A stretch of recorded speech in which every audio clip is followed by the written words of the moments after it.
Hi all. இன்னைக்கு what I ate இன் அ டே பார்க்கலாமா? எப்பவும் போல் ஹாட் வாட்டரோட டேவை ஸ்டார்ட் பண்ணியாச்சு. மார்னிங் பிரேக்ஃபாஸ்ட்டுக்கு 2 தோசை, கொஞ்சம் சாம்பார், அதோட ஒரு பீஸ் சக்கரவள்ளி கிழங்கு.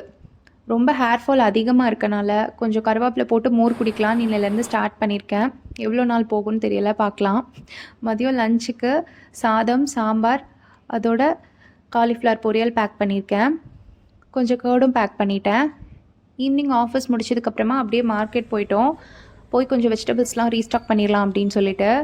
இங்கே வாழைப்பூ, வாழைத்தண்டு, சின்ன வெங்காயம் இதெல்லாம் கிடைக்கிறதில்ல. சின்ன வெங்காயம் வந்து ரொம்ப ஃப்ரெஷ்ஷாக இருக்கிறதில்ல.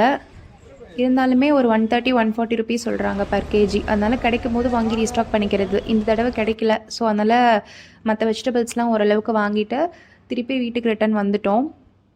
இந்த தடவை பலாக்காய் கிடச்சிது. ஸோ புலாவ் மாதிரி பண்ணலாம் அப்படின்னு சொல்லிட்டு பலாக்காய் வாங்கிட்டு வந்திருந்தோம்.